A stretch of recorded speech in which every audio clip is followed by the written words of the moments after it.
Okay, I'm getting us up on YouTube and then I'll start letting people in. Okay.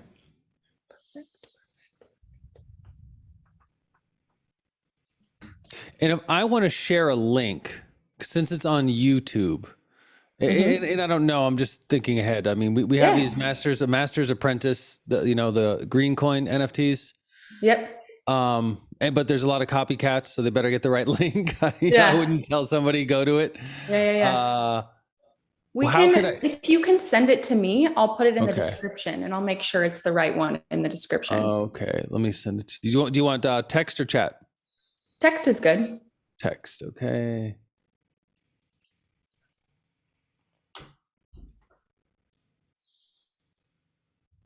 There you go. That's the official one, but it's amazing, the copycats. Perfect. Yeah. Every time. Yeah. Within minutes. Doesn't matter what it is. It's so interesting. It's an industry of theft. Yes. No, I'm glad you bring that up because, that's something most people aren't aware of when they get into this world. I certainly wasn't aware of it. Actually, Callie's not here right now, but that's, a lot of what she does is she teaches a lot of security and kind of how to not let that happen, deal with the theft and everything. And I would not have had any clue if these aren't things I was aware of. So it's good to know. Okay, I'm putting this in the description and then we can get started. All right, that's there. So once Jason goes over this, so you all know, the proper link is in the description of the YouTube video. Don't buy into any other scams, any scams, not any other scams. Cool. There's a lot of scams. Yeah. Well, we can get started, Jason. Okay. Well, good morning. Good morning. And I don't have the YouTube link in front of me, so I don't see people rolling in or some of their comments. So just let me know if there's other comments or anything you want to address. Yep. And so, well, okay. Where do we start? Where did we last leave off? What was it, a month ago? It was a month ago. And how much has happened in a month? A lot. Who knew so much could happen in 1 month? And Jason, it's funny because when I think about like hosting a community in crypto, I'm like, why am I so pulled to have you come in and do things like breathing and movement and learning what you teach? And I actually can't speak highly enough of this being the most necessary standard of what we do first before we deal with money and investing and such. So, and even the last month for myself, I experienced so much less volatility personally. And I know because of what I'm now aware of. Cool. Because you're doing the program. Yeah. You're doing the training. Yeah. You know, it's true because we get into, I mean, the first thing is, okay, this is a crypto group, and good morning, Luna. Yes. Female alpha of Luna. What a funny name. And so, and you know, John says you're just about to meditate and breathe, and then you saw the post in the Luna. But we're going to do some meditation and breathing also. So you're in the right place here. Yep. And okay, so we talk about crypto, and this is a crypto group, but mostly to educate, to make better decisions in the crypto world. But then we come back to the fundamental question: why? Like, why do you collect a token? Why do you collect a Bitcoin? Why do you do a yield farm? Why do you stare at this and the tin, and look at your holdings and all that? Why? What's the point? Because you love tokens? Because you love, looking at the artwork of NFTs? Well, probably not. And the reason you do it is to have a better life. And what's going to give you a better life through crypto? Resources. And what does that mean? It means cash. It's you're here to make money in crypto. And let's be honest about it. That's the reason. But then we say, okay, why do you want to make more money? Well, money does one thing and one thing only. And it's so important you get clear on this because there's certain things you lose your mind over, and one is money, and look at the market now. It goes up and then it nosedives. I mean, we're all flying on the back of a crazy dragon here when you're in crypto. And so, the dragon gets confident, it's high, then it goes low. And I heard a quote at Genius Network a over this last weekend, and it was it's a funny, the stock market and the crypto market is a funny thing, because most of the time when something's on sale, everyone runs towards the sale. If Tesla was being offered at half price, everyone would run towards and buy a Tesla. But now the whole stock market and crypto market is being offered at, half price or whatever, and everyone runs away from it. So it's the one market, when it's on sale, everyone runs away. But wait a minute, it's on sale. Yeah. But back to that, money does one thing and one thing only. And money. I got this on my you can all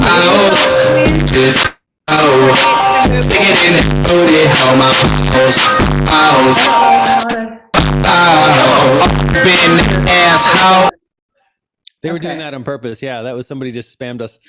So, okay, maybe have them mute, maybe set the settings so they mute on the way in. Yeah. I'm fixing that right now. I apologize.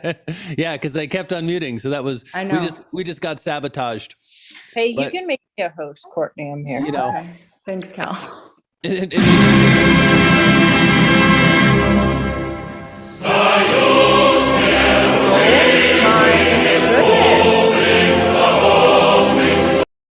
Okay, it's the same person. So have maybe the setting so they mute when they come in. Anyone who's not muted, I'm just going to be automatically removing you, just so you guys know, unless you ask to unmute yourself. Yeah, because they'll come back. That person's going to come back. But this is a great example, though, because see, okay, and I want to get to the money point. So what's the one thing that only one thing that money does? But this is a great point, because see, we say that we want to be more centered, and we say, oh, okay, well, want to be centered. Well, what creates a center is being pulled off center. There is no center if you don't get pulled off center. And throughout the day, there's many things that pull you off center. And this is a great example of it. We have somebody that's coming in and just whatever and then coming in with a different name and blasting music and doing all types of crazy stuff. Oh my God. Yeah, just like this person. So we are I'm sorry, guys. completely bombed. I'm so sorry, guys. Yeah, so they're going to come back. So you maybe just somewhere in the settings, or Callie, I don't know if you can help with that. But we want to just so they so that they come in muted and they can't unmute themselves. Yeah, I'm not going to let anyone else in right now until we have this fixed. Yeah, so they're just coming in, and that's what they're going to do. But here's so we can say somebody's bombing us and coming in, and they keep coming back. So you get pulled off center. I mean, you don't have to get pulled off center, but my point is there is a pull to come off center. That actually creates the center. So the mastery is not if you get pulled off center, but how quickly can you return? And this is a great example. It's like we're in a conversation and we start getting bombed and all that. Okay, well, are we going to get mentally shifted? Are we going to get upset? Are we going to experience, oh my God, I can't believe this, or get angry? Well, why on earth would we give this crazy person the power to do that? No, you just get rid of them, and then they come back up, but they're going to keep coming back here. They're not going to stop here. It's like Terminator, and they're going to come back. They're still here in the wait. They're sitting in the waiting room. Oh yeah, then they can sit and enjoy the waiting room, enjoy the little purgatory. And so, what's the reaction to that? And this is great when these things happen. You almost have to like it. Enjoy being pulled off center because it creates the center. And then the mastery is how quickly can you come back to your center. That's the teaching of the coin, which I can get into later. So, okay, back to money. The one thing that it solves is the problem that a lack of money creates. And that's it. That's what money solves. Because it's easy to think, and I work on entrepreneurs with this all the time. You tend to think that if only I could double my monthly income and add a 0 to my net worth, then I'd be all set. And guess what? You won't be. Mm-hmm. You won't be. I'll say it a third time. You won't be. Because then if you get to that point, and I encourage you, double your monthly income and add a 0 to your net worth, of course. Then you're going to get to that point. You're going to think, if only I could double my income and add a 0 to my net worth, then I'll be all set. It's like chasing a horizon. And there was I just heard this story, and I'm going to probably butcher the story, but it was a story from like 100 years ago. And there's a wealthy industrialist, let's say a Rockefeller, a Vanderbilt, something like that, and was talking to, another, a reporter or somebody else that did not have as much wealth as them. And the guy was, being very arrogant. The wealthy guy says, how does it feel to be you knowing you'll never, ever have as much wealth as I have? And the other person, I think it was a reporter, said, well, you know what?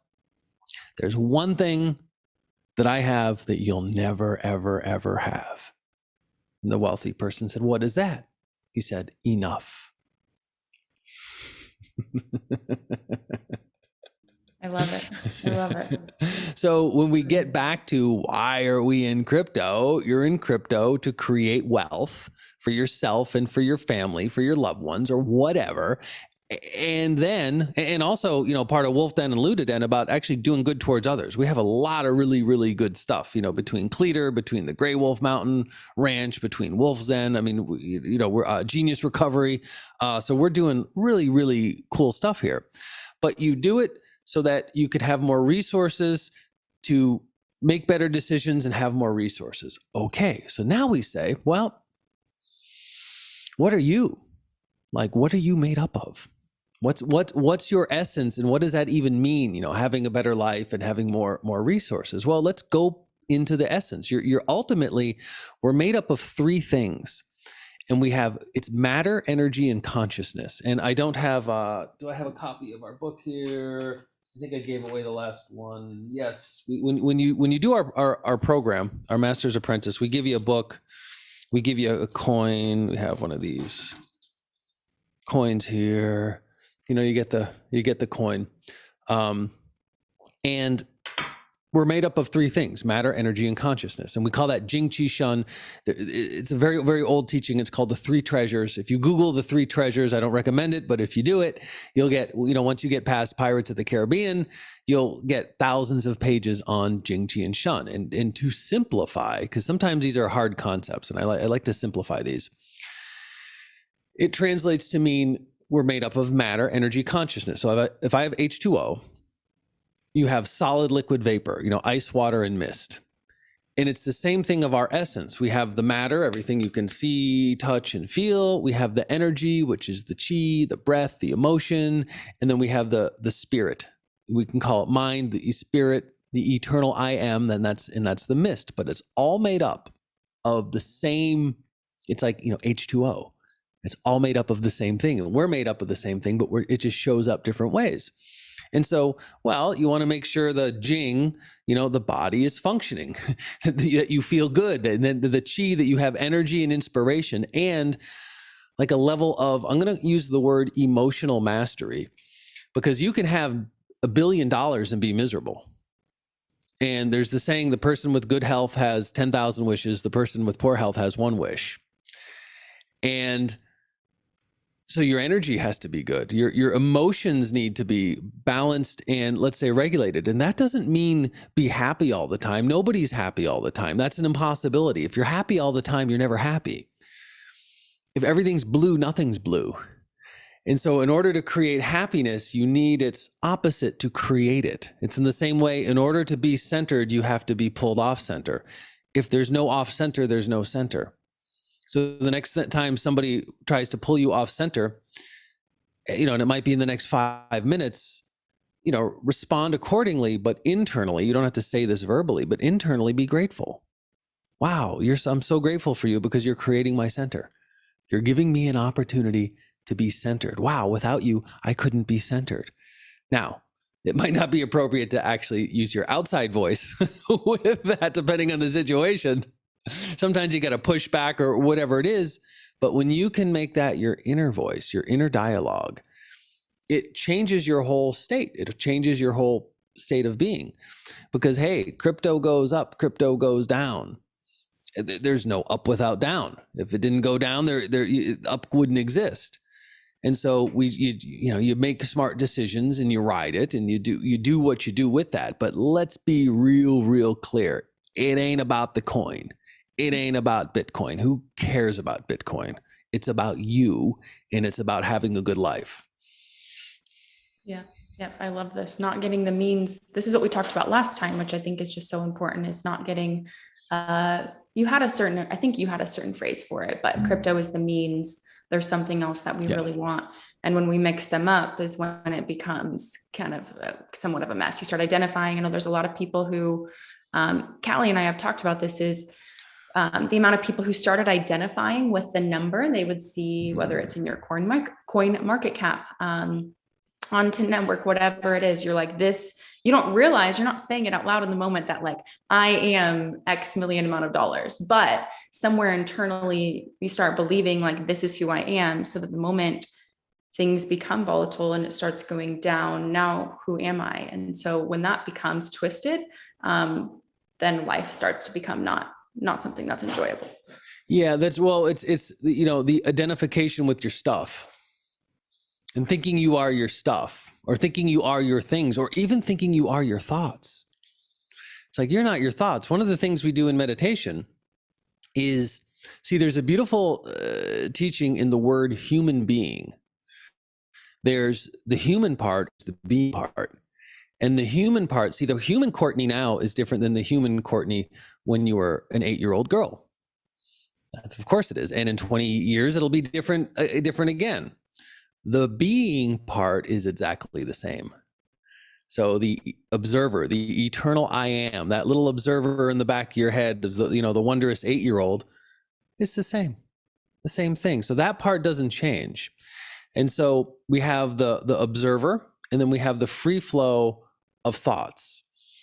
And thoughts, we have about 50 to 80,000 thoughts a day, and 99% of them are the same thoughts we had yesterday. So most of the thoughts that we have are useless. And so one of the things we do in meditation, one of the things we teach is, how do you turn your thoughts off? Because it goes blah, blah, blah,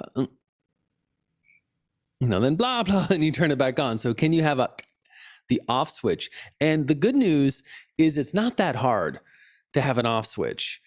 It just takes practice. You just have to know how, you have to learn how, you have to go through the breathing techniques, you have to go through even ultimately some of the movement, and then some of the meditation. And then you can have that off switch.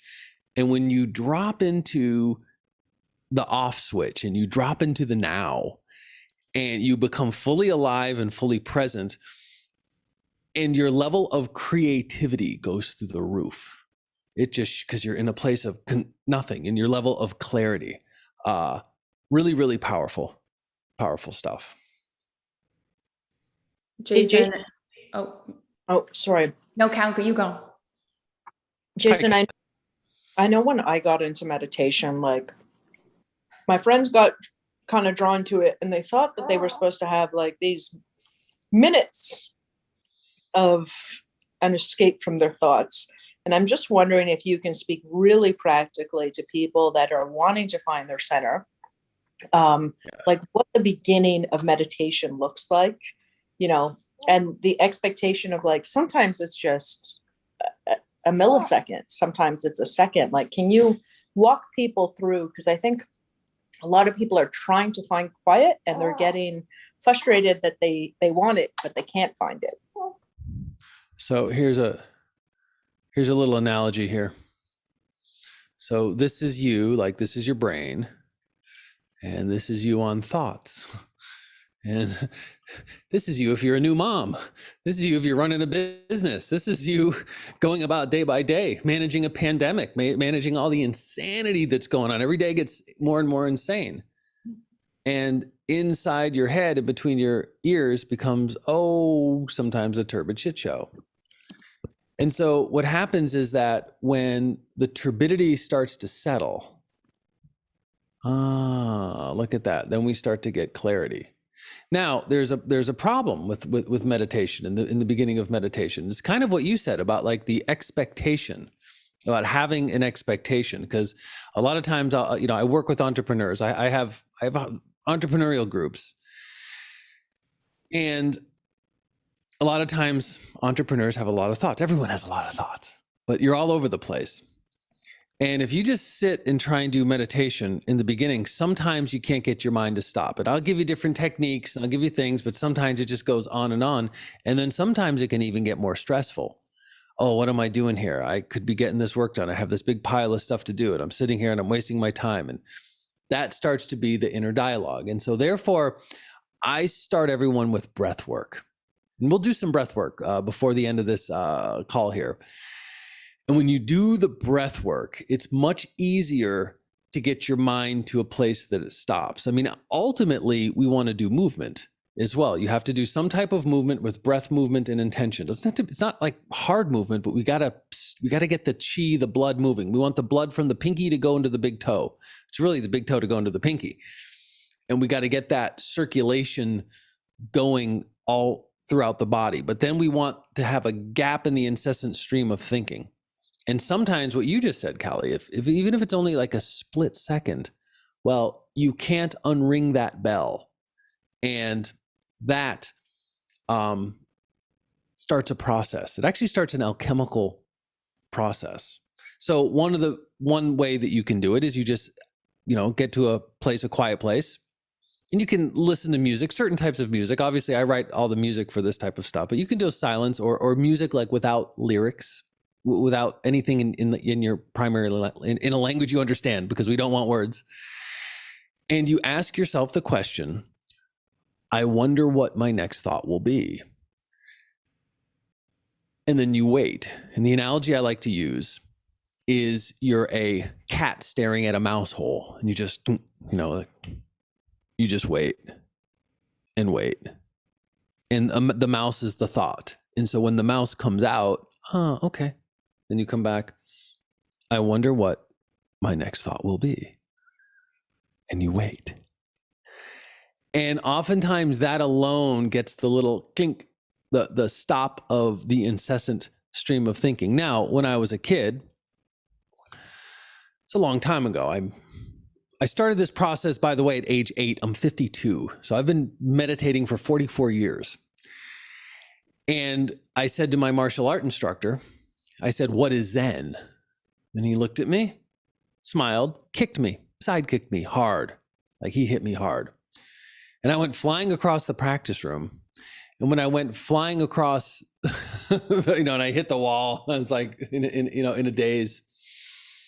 Well, he gave me a Zen experience, because at that one moment I wasn't thinking. Sure, I was flying across the dojo in a lot of pain, but there was no thought. So he answered my question, not verbally, but he gave me the experience of Zen in that moment.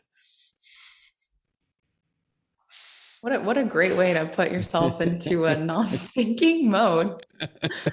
Oh my goodness. Well, Yeah. I like that example though, because I found for myself that it's not always just the sitting. And I know you were going to do some movement, which that'll be great, but it's not even just the sitting and slowing your thought down that way. Something that I've been doing lately with PD is we go on walks around. Our new neighborhood has really, really steep hills. Like I'm talking, they feel like San Francisco kind of hills, Yeah. and it's Georgia heat. It's like 90 degrees. And so that for me has started to feel like putting myself into a meditative state, because I can't think about anything else. I'm so present. It's so hot. It's so painful. Yeah. And I know this is something you guys do with Mike out in climbing the mountain. And I'm sure I haven't done that yet, but I'm sure that that's even a piece of it, is when you're in that place of like, I don't know how you would even describe it, but there's just nothing else you can think about.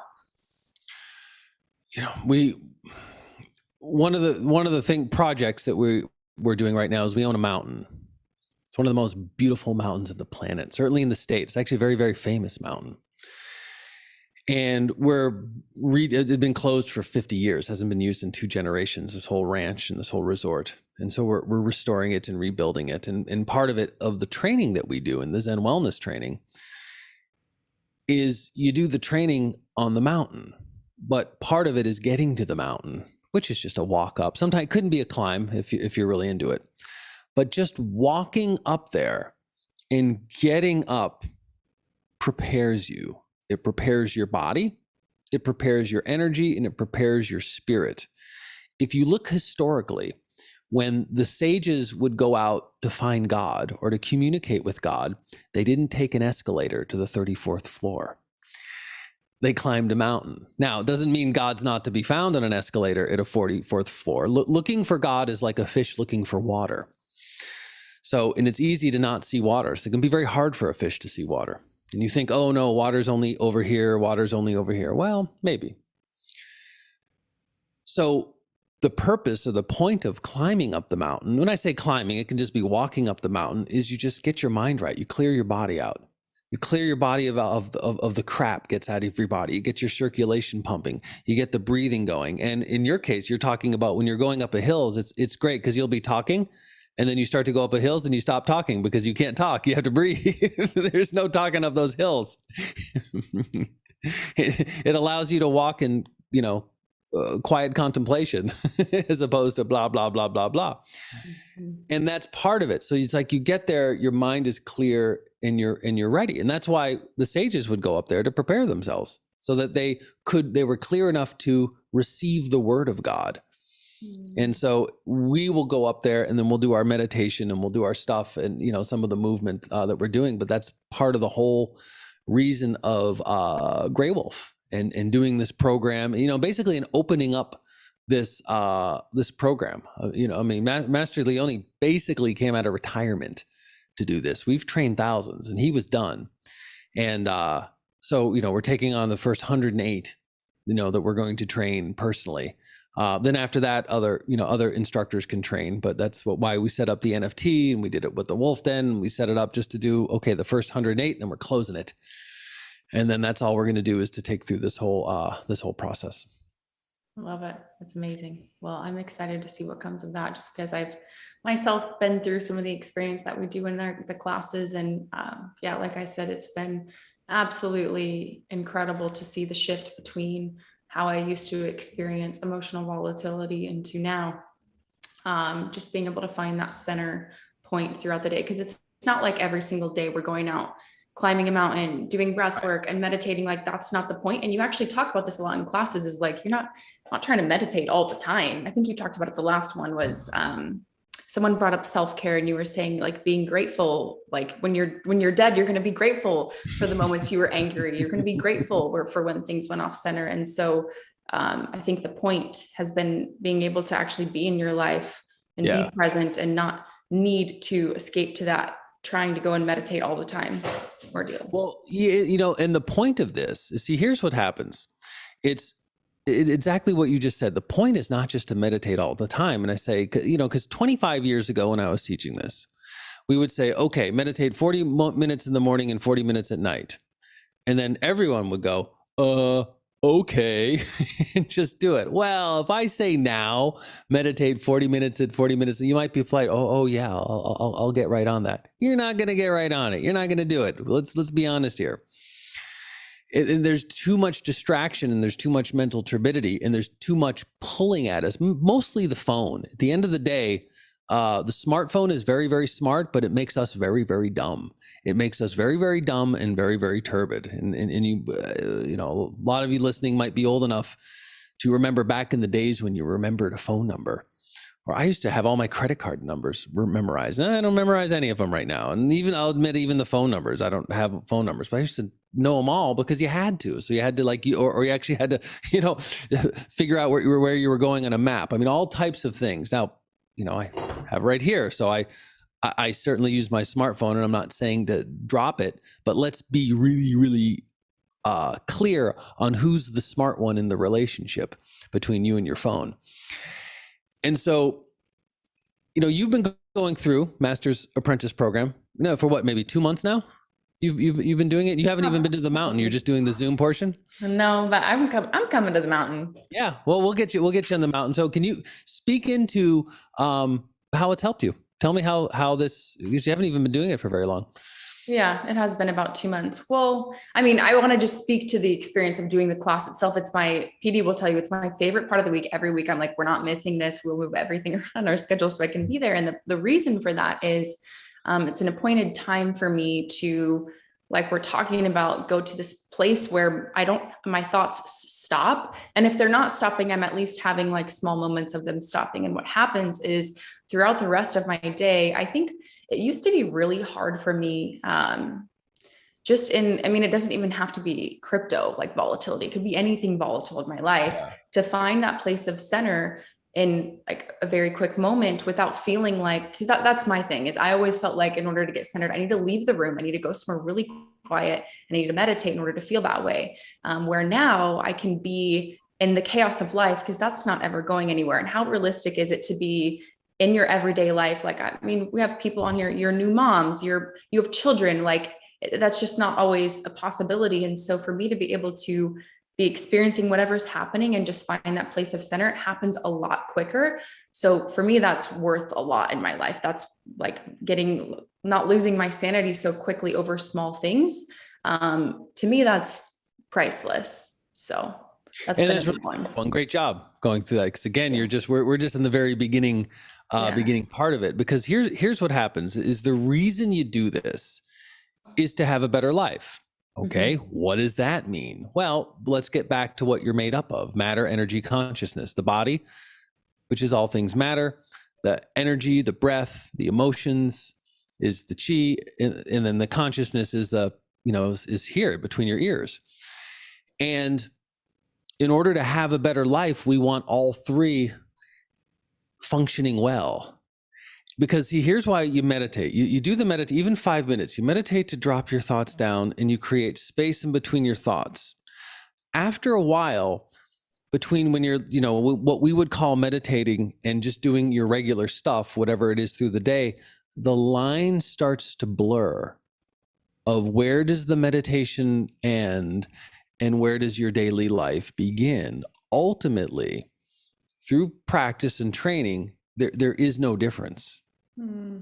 Everything you do is a meditation. Now, you might be very active. You might be moving very fast. You might have a life situation where you have to think about many things. That I'm going to use the word multitask, although there's so much BS in multitask. In general, that's a very, very not a good way to live. But if you're in a situation where you're dealing and responding to things coming after you, you say, well, wait a minute, how can I put meditation in that? I'm not meditating, I'm moving 90 miles a minute. Oh no, that's the best time to meditate. And what does that just mean? It means that underneath, there's that little dollop of space.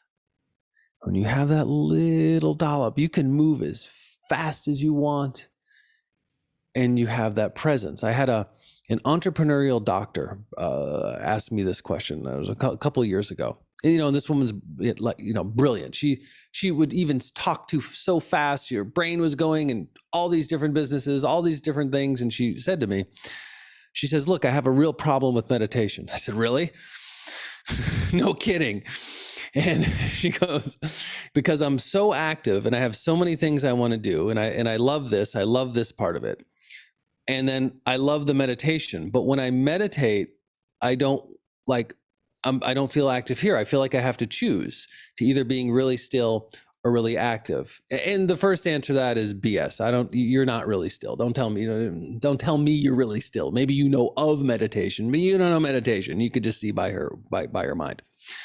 And she's like, yeah, okay, well, but I tried it once, okay, but I'm scared of this being too still because I want to do it. I said, okay, here's the problem. The problem is you're looking at it this way. We got to look at it 90 degrees. We got to go, clunk. Here's your activity and the stillness is underneath. Now you're in the world doing everything, because I'm not sitting still on a mountain. I go to the mountain, I meditate on the mountain, but I got stuff to do.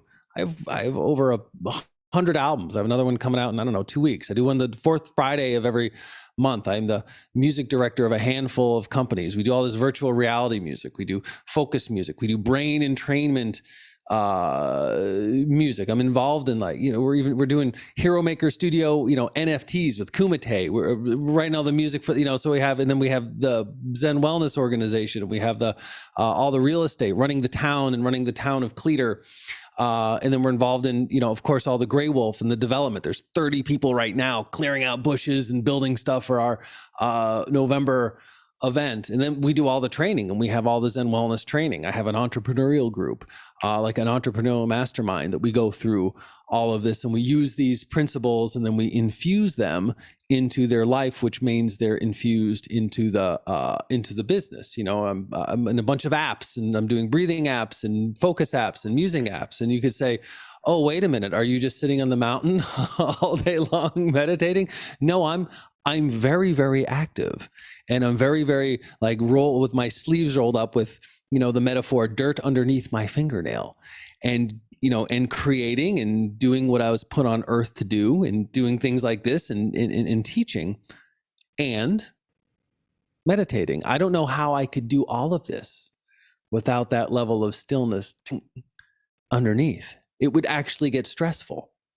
But, you know, do I experience stress? Not really. I mean, of course, there's things when something doesn't go as planned, and you have a moment, and even I'll get thrown off center for a moment, but I can quickly come back. And that's the mastery. I could never do all of this without these practices. It would be an impossibility to do it, because then it would be stressful, and the mind would be all over the place. Because see, whether you have, like, let's say tomorrow. So you can look at tomorrow and you can say, oh, I have 100 things to do, or I have 0 things to do. Okay. It's still now. You know, can you hold the now? Can you be in this moment, whether tomorrow is 1 thing to do, or 100 things to do, or 0 things to do? It's still now. And then when you're going through, you know, whatever it is that you're doing, whatever it is your task, whatever your project is, can you stay completely in the moment? And when you do that, you don't have this turbid stress, this emotional stress, this emotional anxiety of this. And when you do get it, not if, but when, how quickly can you recover? That's why we do what we do. That's why we do the Zen wellness training. That's why we do the sitting, standing, moving meditation, so that the rest of your day is a much better day, and you bring that in to it. You know, it's like there's the old analogy of it was the lumberjacks, you know, the old lumberjack, and then this is a famous story, and the new lumberjack, and the new kid, he was this young kid, he goes out and he chops down, 12 trees in the first day. He's like, yeah, I'm awesome. And then, the next day, he wants, I can beat it. And he works twice as hard, but he only chops down 10 trees. He's, he's feeling a little unconfident. And then the next day he works even harder and he only chops down 8 trees. Now he's like really upset because he's working twice as hard and getting half as much done. And he asked one of the older lumberjacks, he says, I don't understand what's going on. I'm working harder and harder. And the older lumberjack says, sharpen your blade. And then, of course, the younger lumberjack says, I don't have time to sharpen my blade. I'm too busy cutting down trees. And that's when you don't have time for self-care, when you don't have time for this, you're the foolish lumberjack that is too busy cutting down trees and not sharpening your blade. And that's what this is about. So when you go into whatever it is you're doing, you can go into it with presence. You go into it with a good energy. Even, I'll give you even an example of just being a better parent. You see, kids throw you off center. How do you get thrown off center? When your plans, whatever your vision is, whatever your plan doesn't work out. Well, yeah, no, it's going to work out all perfectly all the time with kids. Okay. And so things don't go as planned. So first of all, you got to know that. That's just part of it. That like not everything you envision today is going to happen the way you envision it. And if it did, what fun would that be? How interesting would life be, really, if everything you want to happen happened? No, you'd be in hell if that actually happened. You think you're in hell when things don't go the way you want. No, if everything went exactly the way you want, then what's the point of doing anything? That wouldn't be interesting. So when you're a parent and you have to, I'm going to say discipline your kids or stop your kids from doing something stupid, or basically at the end of the day, it's just another word for teach, and teach your kids. And maybe it's an intense situation. What's the energy that you're throwing out there?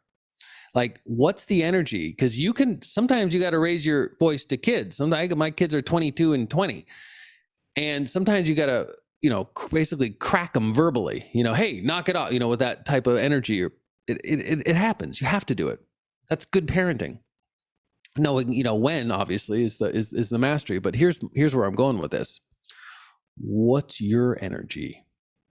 Is your energy a state of frustration? Hey, knock it off, and like you're upset, or you can say the same words, even with the same intensity, with a little bit of space underneath it, and the whole energy changes.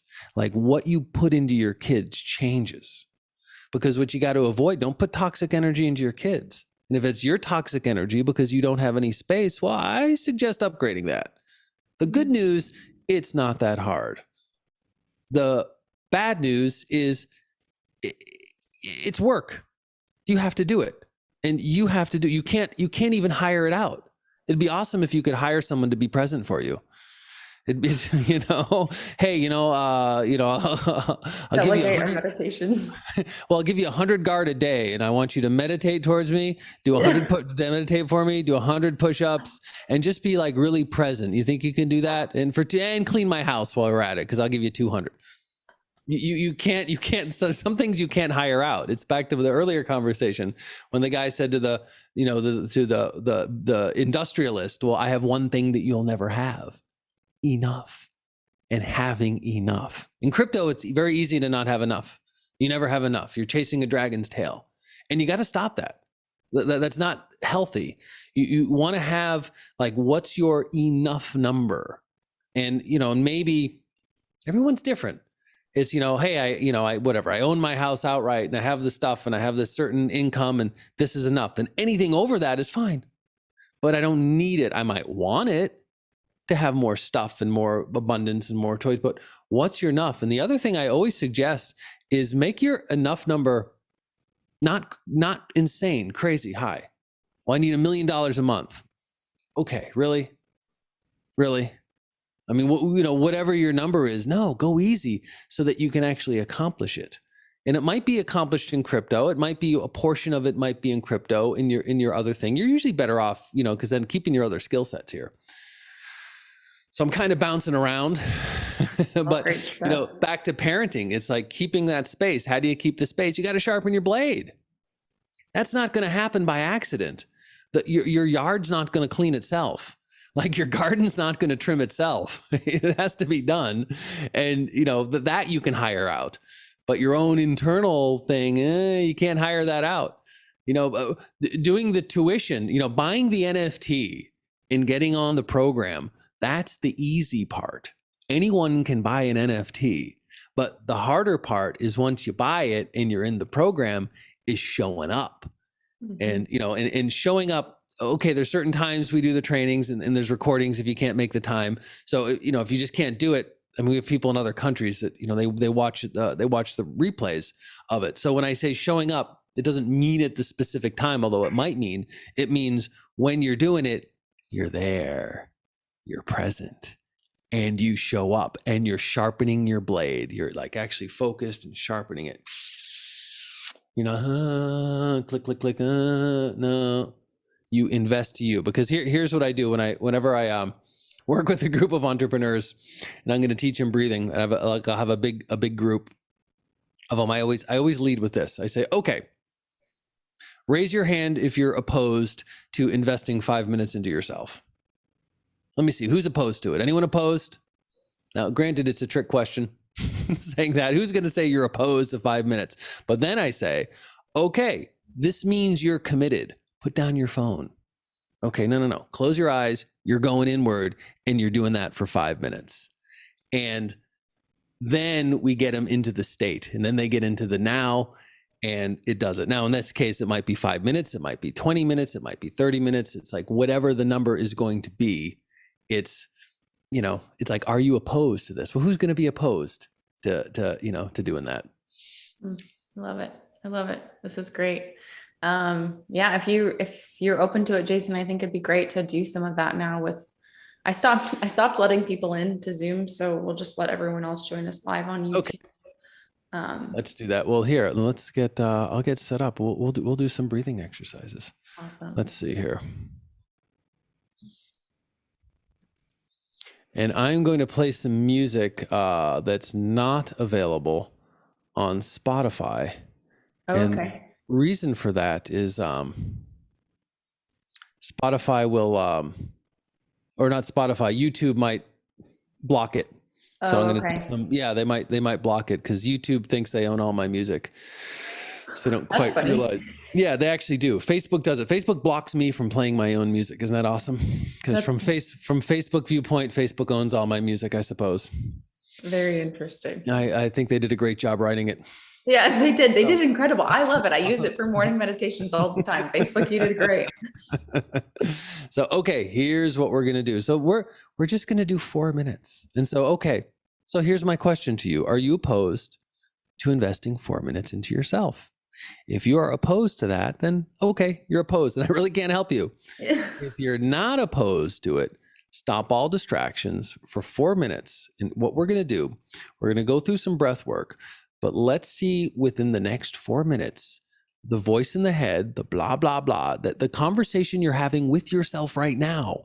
I'm saying a word and your monkey mind is commenting on what I'm saying. You got to, I promise you, even if you don't notice it, there's a whole shit show going on in there.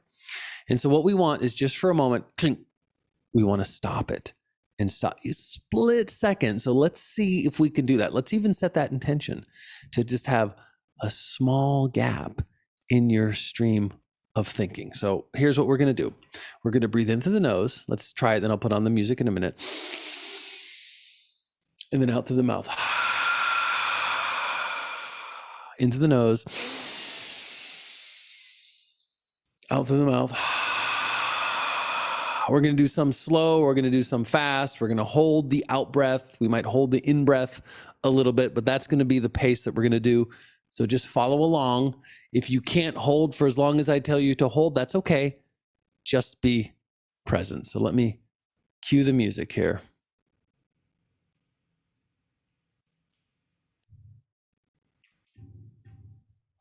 Inhale. Can you hear the music okay? Or no? You can't hear the music. Okay. Okay. So let me do this again. Probably because I didn't share my audio. So, okay. Can you hear that? Yeah. Okay, here we go.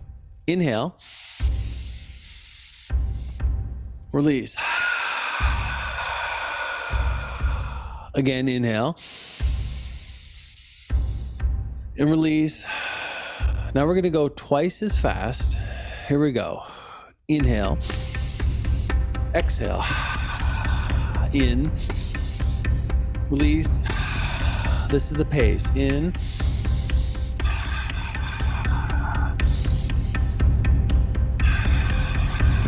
In.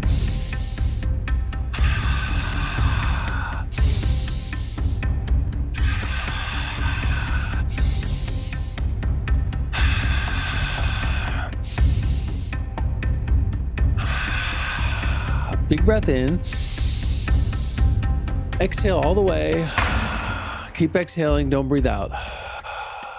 Breathe out a little more. We're just going to hold this like 20 seconds. Okay, hold. No breathing out or no breathing in. Hold the out breath. Drop your shoulders out. Relax them. Okay, good. Now inhale. Now we're going to hold the inhalation. So the mastery here is drop your shoulders. Don't breathe out yet.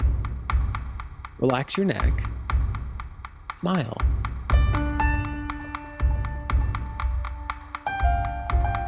Make your lower abdomen just a little bit of tension. You're almost done.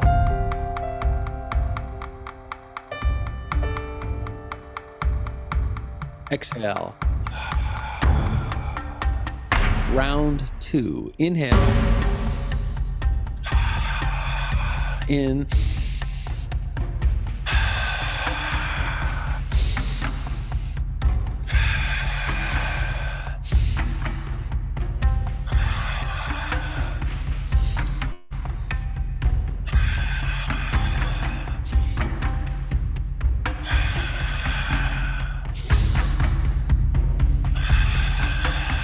Big breath in. Exhale all the way. Keep breathing out. This one's 30 seconds. Okay. Hold the exhalation. Drop your shoulders. Wiggle your toes and smile. If the lizard braid says, oh my God, I'm gonna die, that's okay. We're almost done. Okay, now, good job. Breathe in. Hold the inhalation. This is the last hold. So can you be completely still in your body? Neck and shoulders relaxed. Smile. Stomach is tight. We're almost done.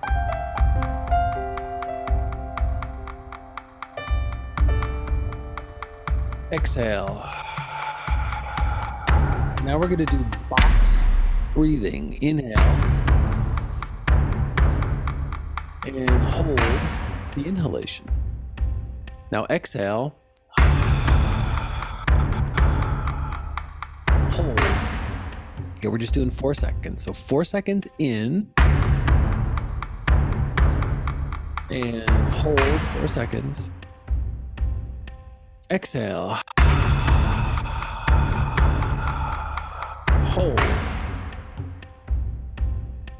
In. Hold. Exhale. Okay, this is the last breath. Big breath in. Exhale all the way.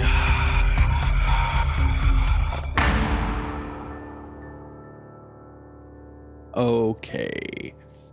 So you just invested 4 minutes into you. First thing I'm going to say is good job, because the most important and valuable investment you're ever going to make is in you.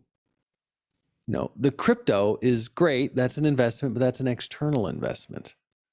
We want to make the investment in you. Ultimately, you're going to make a lot of investments in your life, but the most important one is going to be in yourself. How do you feel, Courtney, after? I mean, you're used to that. You're becoming a pro at that. You do that all throughout the week now. Yeah, I don't know about a pro, but I feel amazing. I always do. Even just that 4 minutes, it's a total game changer, and just how you shift back into that quieting your mind. I like that you said when Callie asked for people getting into meditation, what's the starting point? I like that we always start with breath work, because it seems to be a good entry point to quiet that chatter. So yeah, that's right. And you know what? In there, if you want a recording of this, me taking you through this, just go to the zenpiano.com site, and there's a video, whatever. If you opt in, we send you something. And I don't send a lot of email out of that site, by the way. I don't send a lot of email generally at all. We don't send a lot of email. I'm not even on social media. I don't. Yeah, I remember you telling me that. And no way. Stay away from. I stay away from that. I mean, I understand why being on it, and occasionally I'll post something on a Facebook page, and it doesn't mean I never will. I have my whole team wants me to do these Zen piano videos, and then they'll put them up on Instagram, and maybe we do that, maybe we don't. But in general, my question is, I ask this question to kids all the time. I say, give me a list of names of everyone that became great scrolling on social media, Instagram, TikTok, whatever.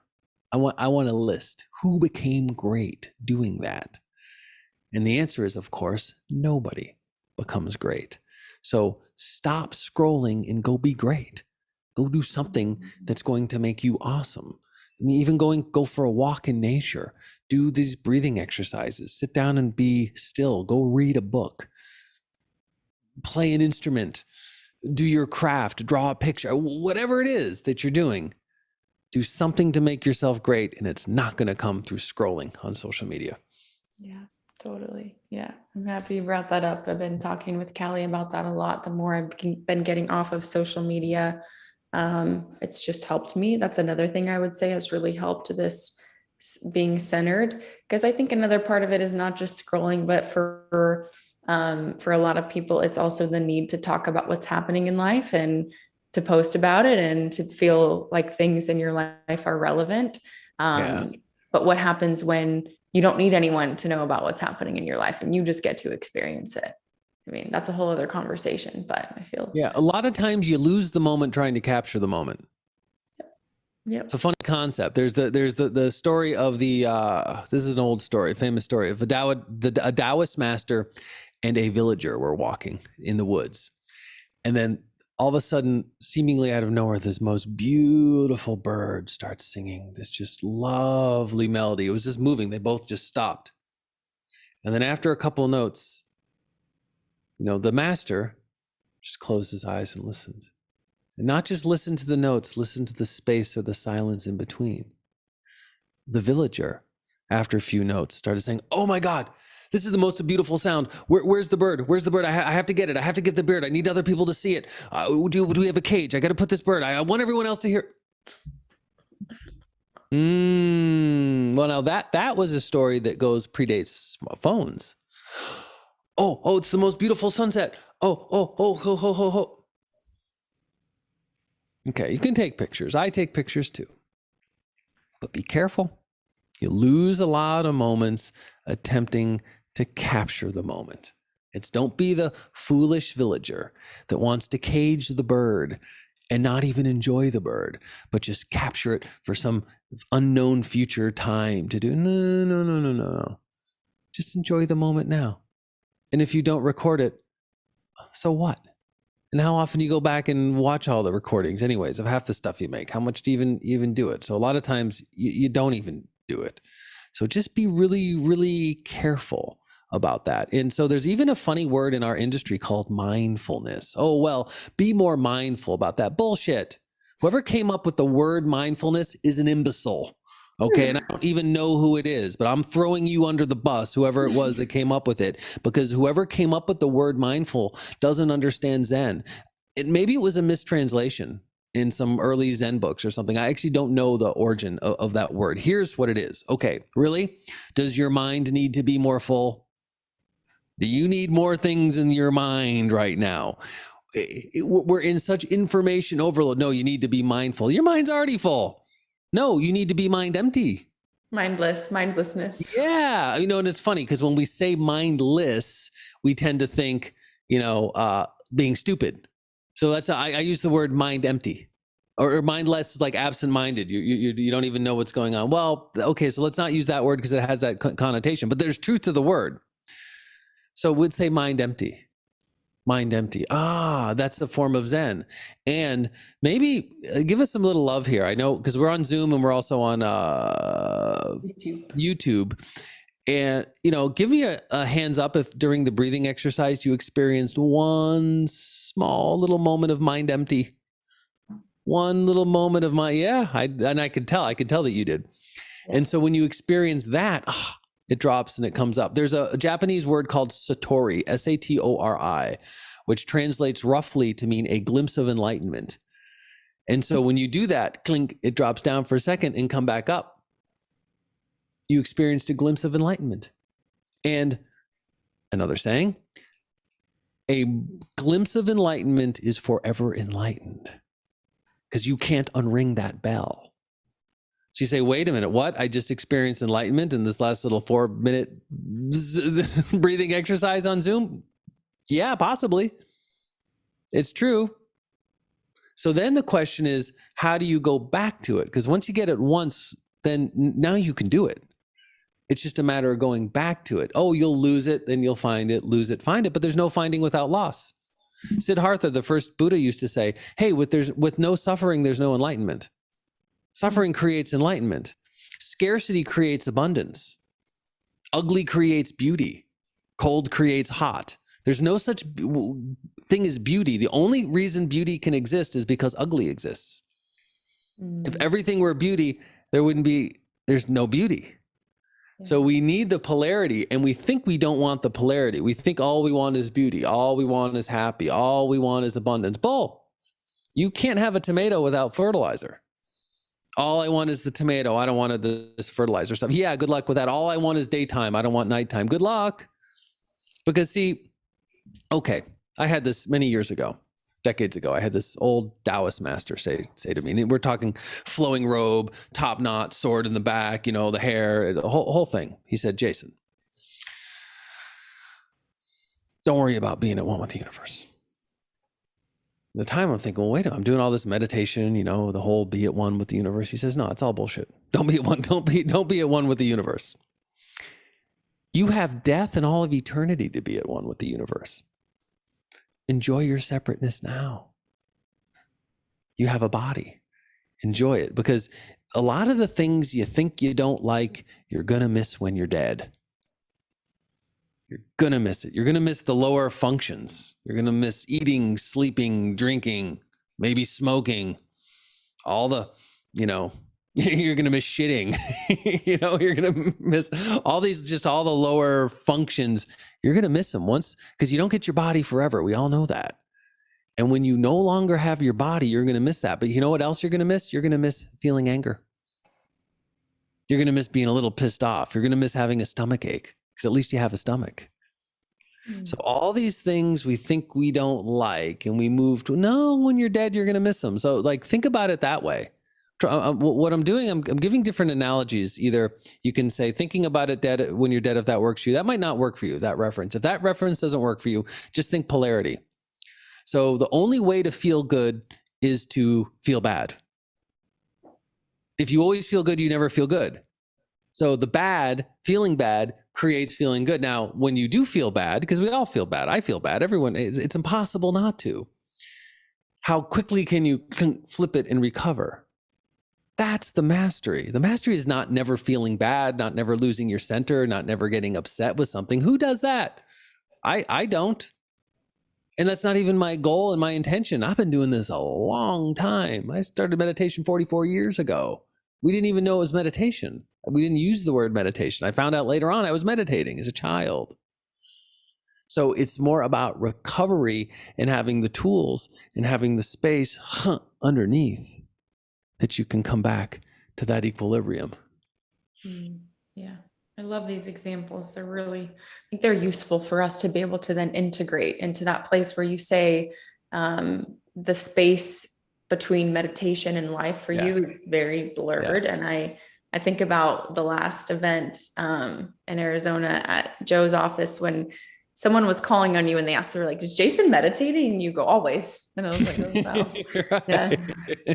And I'm like, well, that seems great. That's really, truly the way I want to live. And I think that appreciation for the polarity has where I've at least been able to find that line blurring a bit, where it doesn't have to be, like you said, happy all the time. There's no such thing. If everything's happy, there is no such thing. So appreciating the opposites allows for that experience to just be, as opposed to needing it to be something different.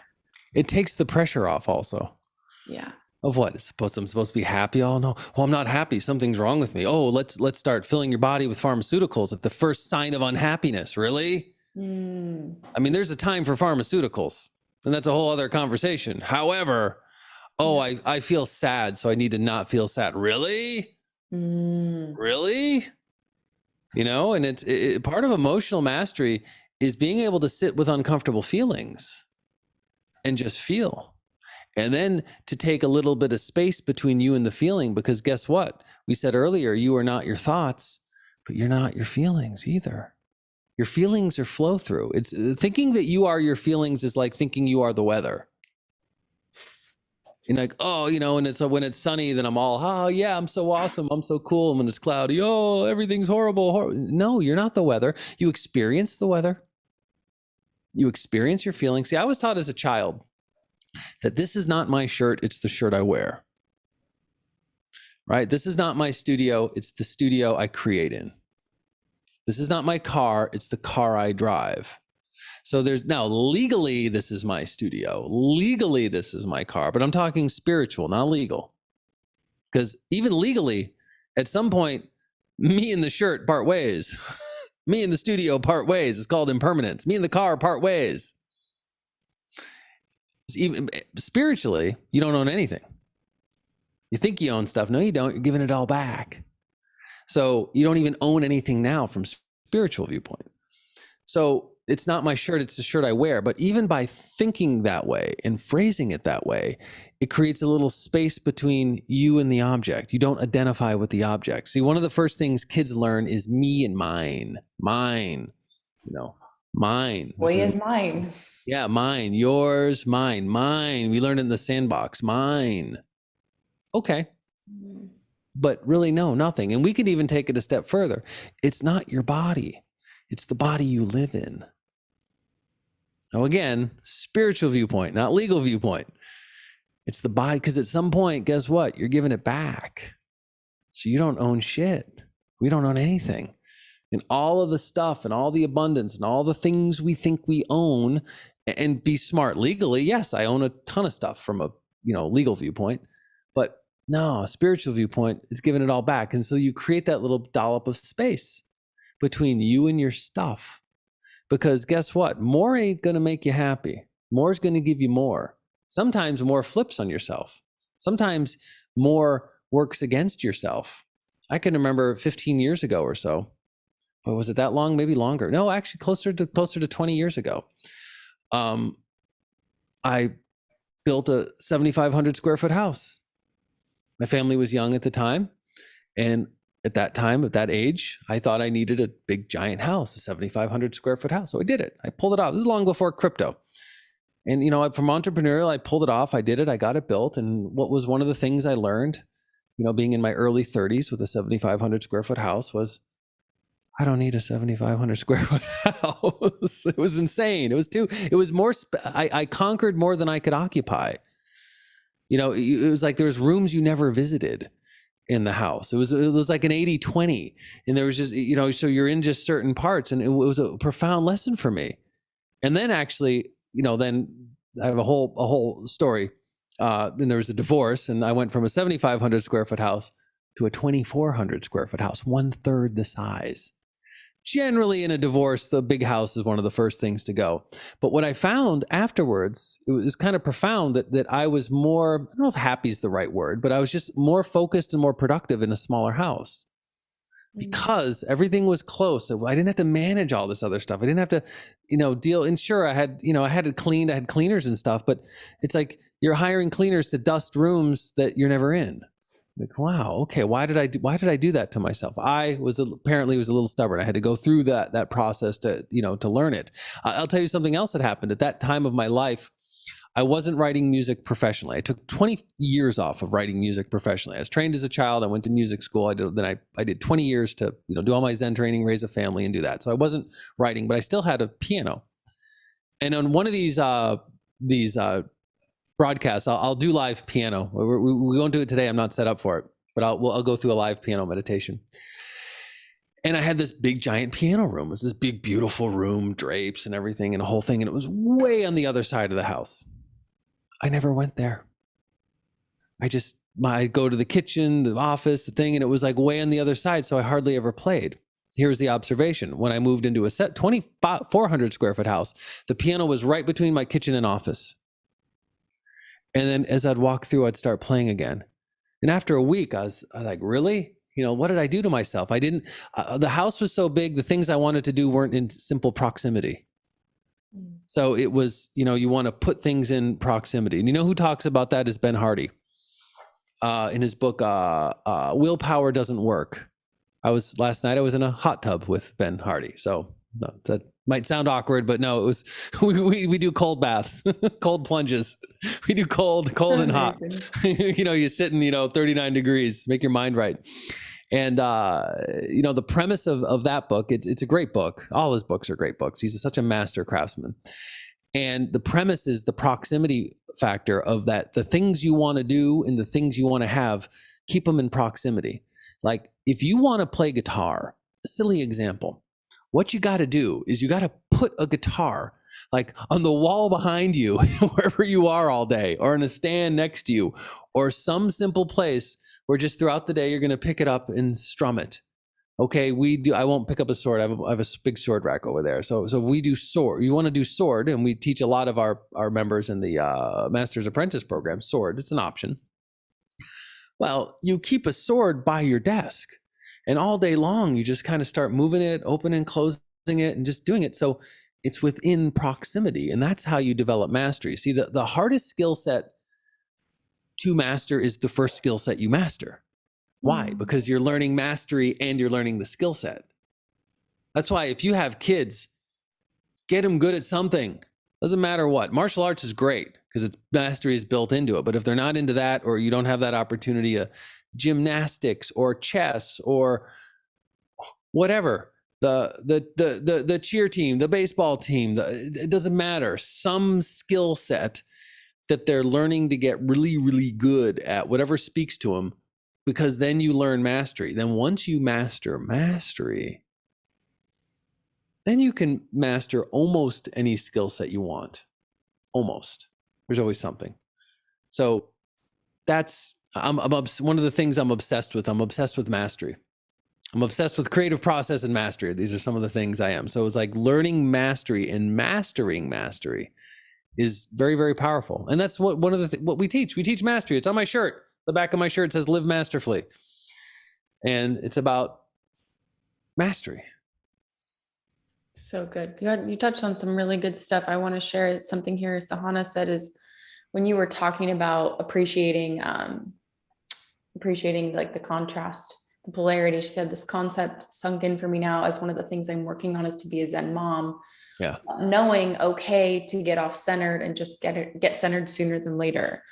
I think that's just a big one, like being able to appreciate. I mean, even if we want to talk about it like in a crypto context, something, I mean, we're always talking about that emotional mastery and not being affected by the charts. But I think even in that is being okay when you experience an emotion like, oh, it's down and I feel down. Okay. Like appreciating that as opposed to being judgmental about the fact that we feel something allows for that center to come a lot quicker. And I just wanted to highlight that because that's been a huge one for me. And I think I love Sahana pointing it out as a parent, where parents get to experience the beauty and appreciation of being a parent. It is, especially now. It's, I mean, with the last couple of years, you know, some people had to mask up kids and all this stuff. Horrible. I mean, it's not easy being a parent. And so you will get thrown off center. You will lose your shit every once in a while. You know, it's going to happen. But then how quickly can you recover? You know, does it take you an hour to recover or seconds to recover or 2 days to recover? You know, it's the recovery. That's the mastery is popping back into center. And then, okay, well, whatever, you lost it, but you're here now. And guess what? You're probably going to lose it again at some point. And that's okay. And then the space or the gap between how often you lose it becomes better and better. Because here's what you don't want to do. You don't want to spend excess time beating yourself up. Oh, I feel guilty as a mom. I'm a crappy mom. And oh, I should have done this with the kids. I need to do more with the kids. And okay. Beating yourself up is okay if you need to beat yourself up. And if your behavior is off, and there's honesty in that, look, I'm not being the best I can be. And let's be really honest about this. I could do a whole lot better. Okay, if you need to beat yourself up, then beat yourself up. However, most, especially moms, dads do it too, will beat yourself up excessively beyond the point where it's just not helpful anymore. It's almost abusive. It's kind of like you wouldn't let anyone else to treat you that way or speak to you that way. It'd be considered abusive. How we talk to ourselves and some of the self-talk. And it's the Joe Polish analogy is the $1 million racehorse. So for example, you have $1 million racehorse. It's the money horse. How would you treat it? What would you do to your $1 million racehorse? Would you like tell it it's stupid and it's not worthy and you screwed up again? And how come you're doing this and stuff fast food down its throat and interrupt it at night during sleep and always have it on social media to always have it scrolling other horses, compare it to other horses. They're not as big as, they're not as wealthy as, they're not as beautiful as all these other horses. Is that how you treat your $1 million horse? No, it'd be your precious. You'd pet it, you'd give it massages, you'd give it manicures, you'd say nice things to it, you'd give it the best food. Well, okay, you probably see where I'm going with this analogy. You're the $1 million racehorse. It's you. You're the money horse. You're the mom horse. You're the dad horse. You're the center of you. So you have to treat yourself well. Now, part of treating yourself well is actually what we do in the training. It's pushing, you know, it's you push the limits. You got to get stronger. You know, if you're not making yourself stronger, you will get weaker. So part of treating yourself well is putting you in the situation where you're holding the out breath where it's not comfortable. If you're strengthening your nervous system, because when you strengthen that nervous system and you can hold and be very still when you're not comfortable, Well, then how often in life are you not comfortable? Look at the market just did. I lost a lot of money from, this last crash. Okay. It's still now. And it wasn't perceived money. Like, oh, it went up and then it went down and I'm back even. No, I lost a lot. Okay. Not the first time. Likely not the last time. Because the game of life has gain and loss. And at the end of the day, it all evens out, ashes to ashes. And so can you have the same mind when it's going up as going down? Can you have the same mind when when you have experience gain and experience loss? Because there's no such thing as gain without loss. And if you're younger or new to having losses, and okay, well, guess what? Get used to it. It's like if you're going to be in the ring, you're going to get punched in the face. I don't care if you're the greatest fighter of all time, you're going to get hit. And, can you be resilient enough? And, we're okay. So this is it. And you just keep going with your plan. And, the market did what the market did, and the market's going to do what the market's going to do. Mm-hmm. Mm-hmm. Yeah. It's really good stuff. I appreciate the shares about the gain and the loss, and just being okay with it.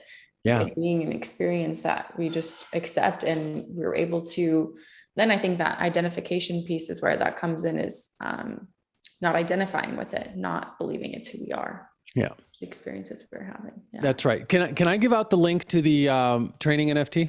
Yeah, please do. Please do. Okay. I think I sent that to you earlier. I think you might have to post it on YouTube. Yeah, I put it in the YouTube description, but if you want to post it in the Zoom chat too. I'll post it. Let's see.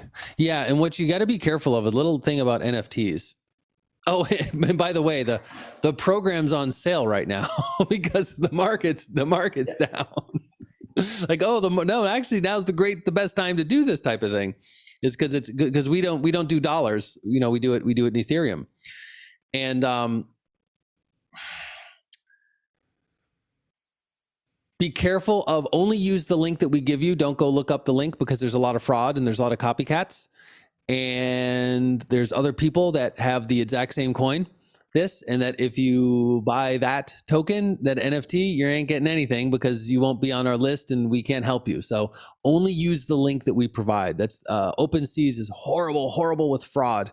Like when we first did this NFT, I think it was 2 months ago or so, within minutes, copycats came out. Minutes. So there's an industry, there's a whole army of people in a room somewhere in whatever country that just look for stuff and then they just copy.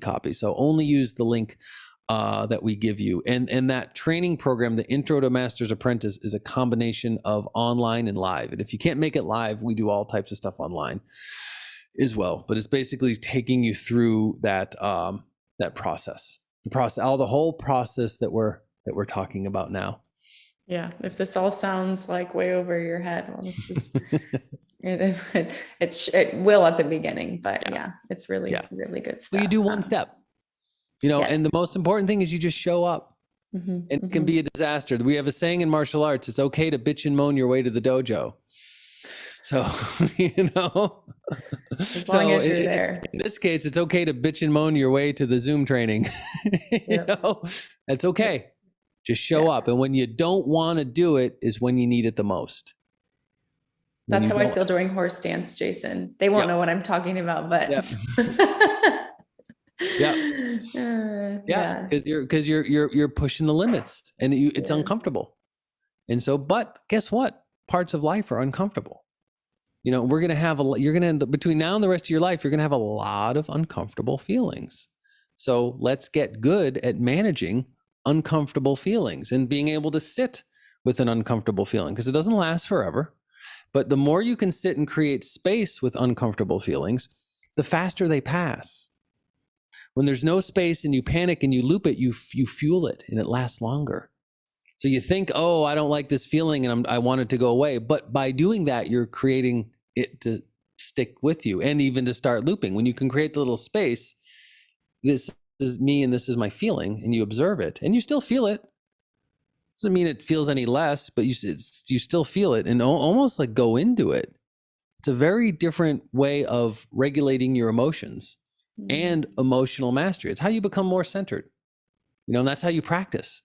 You can't practice it. When all your conditions, it's easy to be a Zen master when all your conditions of life are perfect. It's easy to go to the temple and be a Zen master in the temple where everything goes just how you want it and it's perfect. No, you want to be a Zen master, raise a family, run a business, manage crypto investments during an insane crash that's going on. Yeah, okay, now we're going to test. Where's your mastery? Mm-hmm. Yep, absolutely. We could open it up if anyone has any questions. If Callie had anything, I don't know if she's available or not. She might be with the baby, but I'll give it a second to see if anyone has questions here. Yeah, there's questions on Zoom. Just type them in, or if there's questions on, I guess YouTube. If you could just let me know if there are. Yeah, we could do a few questions, and we'll call it a day. Yep. Okay, let me see here. I don't see any on YouTube, so. All right, if we don't have any, do we have a link for kiddos training?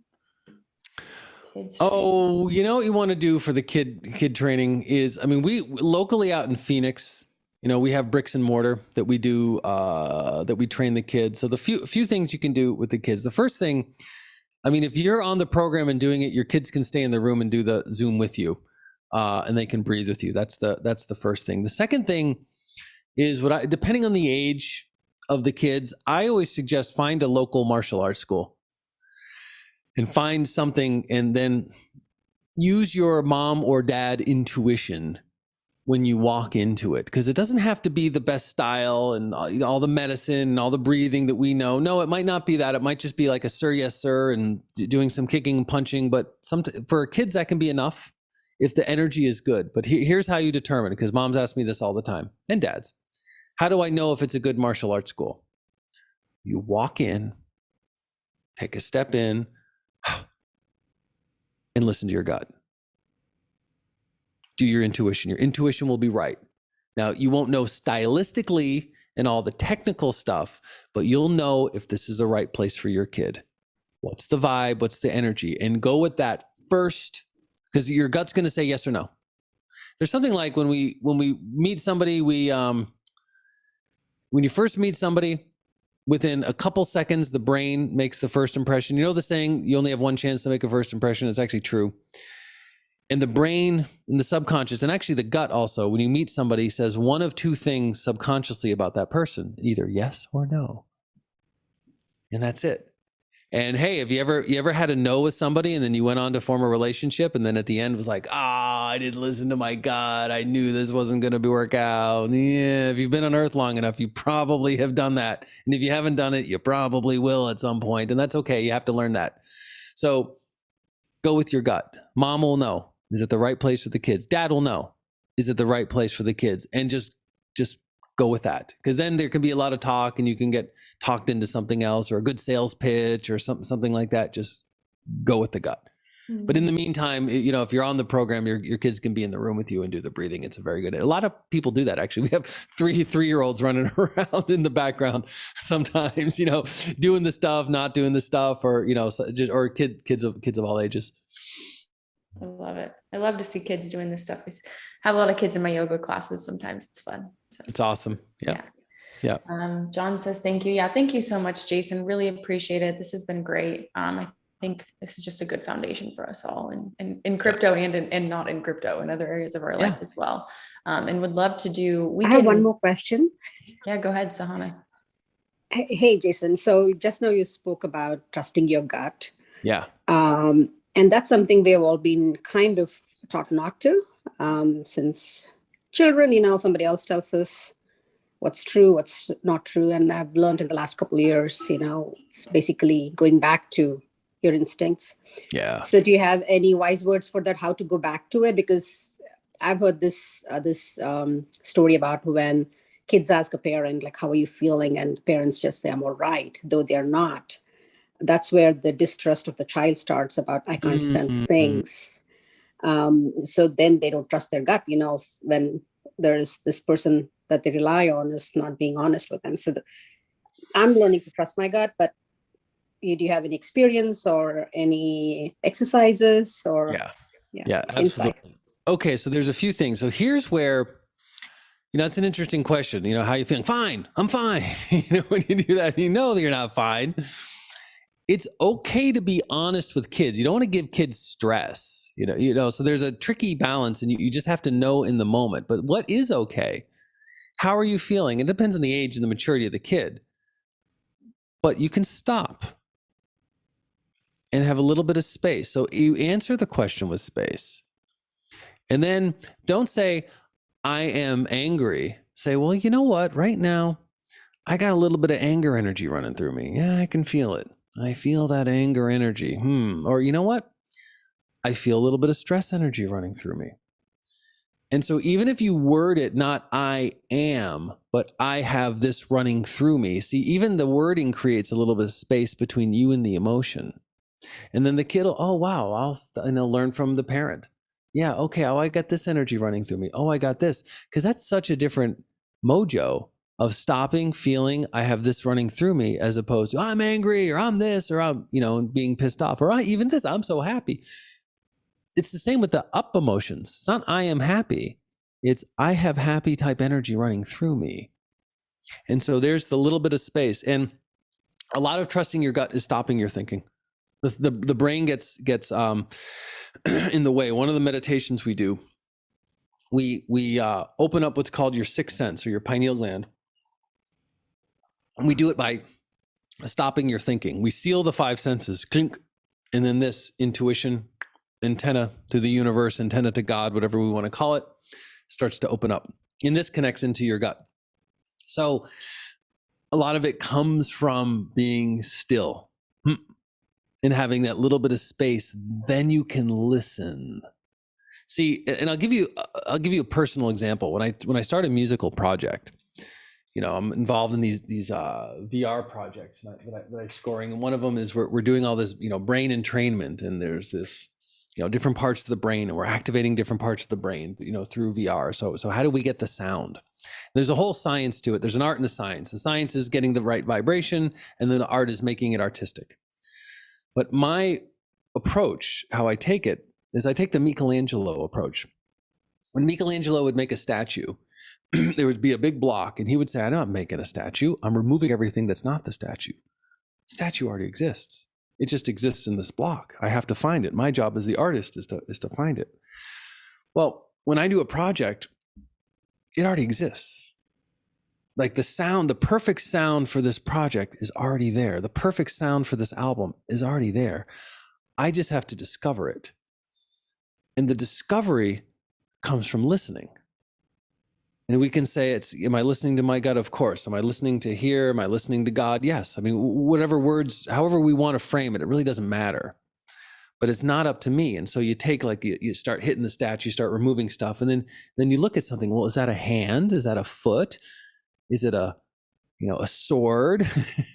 Is it an animal? Is it a horse's head? Is it a wolf?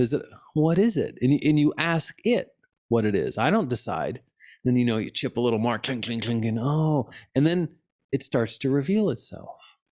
Oh, this is what you are. This is what you are all along. So do I put my name on all my albums? Yes, because what else am I going to do? But did I write anything? No, I didn't write anything. It came through me. See, whenever you do a great project, whatever your project is, it could be a great parenting. It could be a great parenting speech. It could be whatever your art. You might write a great sales letter. You might do a great installation. You might do whenever you do something great, I'm going to call it art, whatever your art is. And art can mean anything. I mean, whatever your profession is, your craft, you do just something so brilliant and so awesome. Every artist since the beginning of time, at the end of that moment, asked a similar question. And the question was, where'd that come from? Like, whoa, what? Where did that come from? And we can have a philosophical debate all day long about where it did come from. But what I know 100% certain where it didn't come from, and it didn't come from you. It came through you. And when you channel coming through you, everything changes. I have I think it's about 2 months away. I have the first breathing course in VR coming out. And it's called Flow State. And that's what it's about. It's about putting you into that flow state where things run through you. It's a really good question. Yeah, it was a good one. Thank you. Yeah, you're welcome, Shoshana.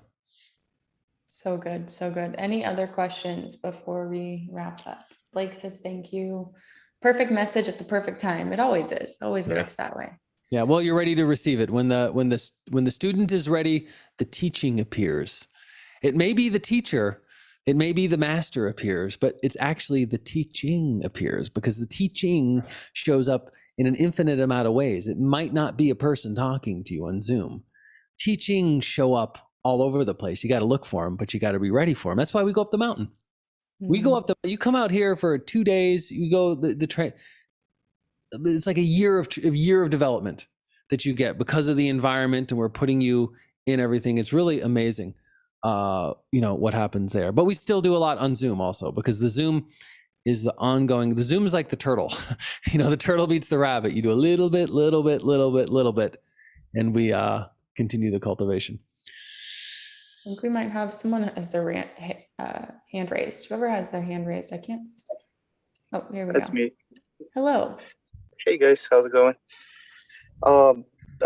Jason, I have a question about the intuition. Like, how do you know that the intuition is not leading you to like somewhere not safe? It's a good question. And because you get into that question of basically we can call it false intuition or false thought. That's a weird word. I won't use a different word. But when your mind is clouded, see, here's what happens. When you have this, then it's tough because you don't know. Like, it's like being in a snowstorm. You can't see a foot in front of you. So do I run 10 feet forward if I'm in a snowstorm and can't see a foot in front of me? I don't know. Maybe there's a cliff there. Maybe there's a treasure chest of gold in front of me. Maybe it's a cliff. I don't know. So when you're in that situation, you just move one step and then wait. One step and then wait. One step and then wait. Sometimes it's called the fog of war. But a lot of it is the practice in being able to drop yourself down so that you do know. Now, there is a saying, there's a bunch of sayings on this, because if you're not sure whether you're turbid or clear, I'm sure you're turbid. Well, I'm not sure. Am I turbid or clear right now? No, it means you're out of your mind. You can't even tell the difference. It'd be like somebody knowing, well, I'm not sure if I'm drunk. You're drunk if you're not sure you're drunk. Okay. Well, I think I'm okay to drive. No, you're not okay to drive. So it's kind of like the saying, when there's doubt, there is no doubt. And so that just comes with practice. And that just comes with knowing yourself and knowing when you hit that point, that clear point, and you do your intuition, because also you have to be very practical. See, I think there's a biblical saying, I'm going to completely butcher it, but it's something to the effect of praise God by day, tie up your camels at night, about, yes, okay, we have the divine and that's powerful. And at the same time, be ruthlessly practical and very, very practical, right, about being safe.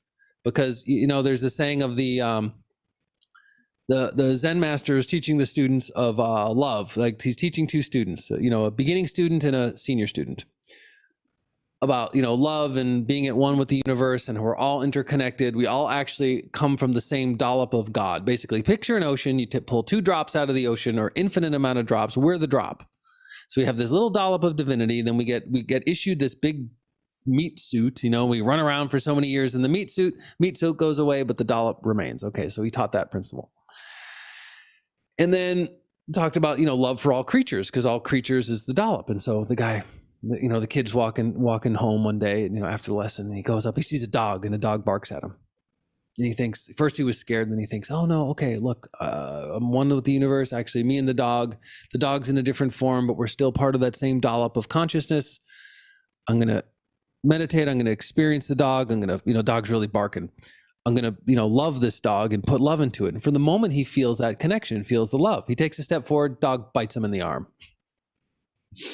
He comes up the next day in class all bandaged. The senior student, more advanced student, says to him, what happened? He's like, I don't understand. I took the master's teachings about love of all things, and I felt this love with the dog, and the dog still bit me. The other student starts laughing. He says, why are you laughing? He says, the dog wasn't at the lesson.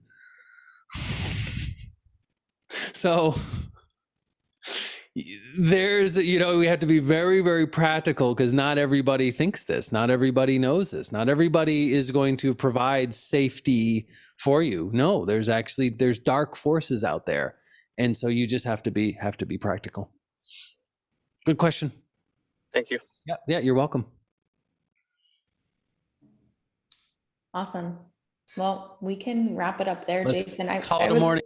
Yeah, I appreciate you. This was really, really good. A lot of great lessons. And I'm thinking and that we can do you mentioned doing some live meditation with piano, and I think that'd be great to do for some Lunaden members next round that we have you. So thank you. That sounds like a plan. So, Cool. Okay, awesome. Well, Courtney, thank you for having me Thanks, again. Jason. And Thank you, Lunaden, Jason. yeah, keep shining, keep growing. The next time I see you, be a little bit stronger than you are now. Absolutely. Absolutely. Okay. Appreciate it. Bye, Be well. everyone. That was great. That was so good. Jason's the best. It really is. I don't, people are gonna leave. I don't know.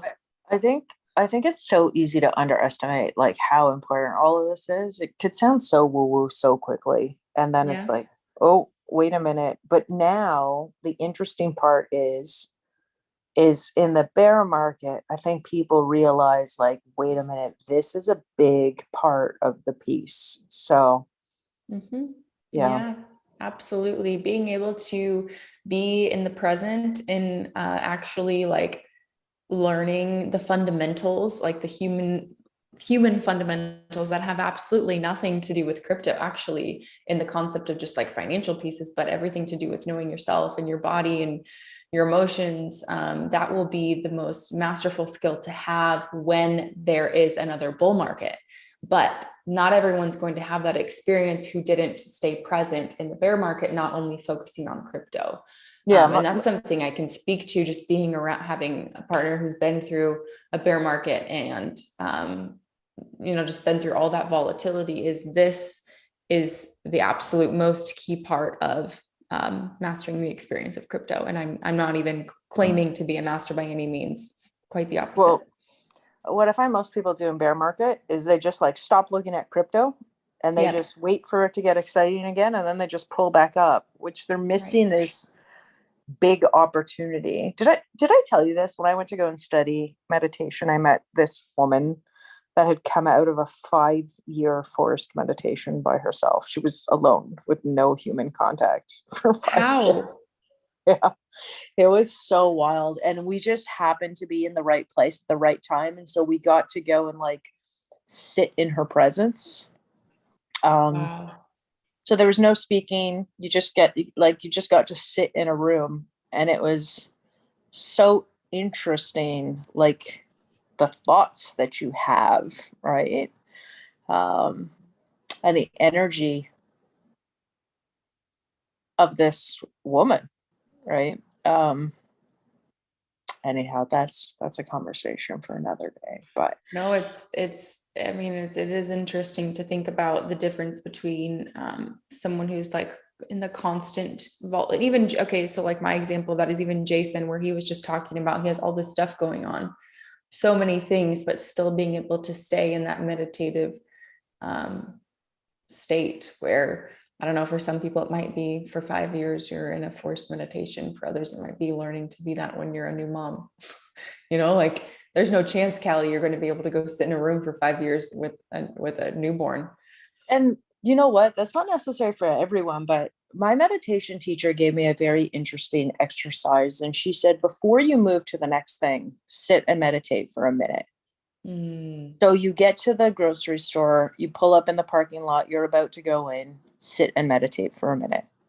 Right. Like it's better to be doing that consistently as opposed to like once a year I do a 2-hour meditation. That's right. And it just like slows you down in between things. And it's not very difficult to practice. Then it's you against yourself. at Yeah, that. this would even be a great thing to implement before you decide to do anything with your crypto wallet, right?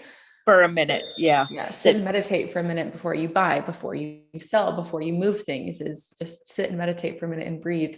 That'll help you clear up a lot of mistakes or emotionally volatile decision making. Right. Yeah. This is great. All right. Penelope's gonna cry her face off at any second now. We're still live on YouTube anyway. Oh, okay, cool. Yeah. I'll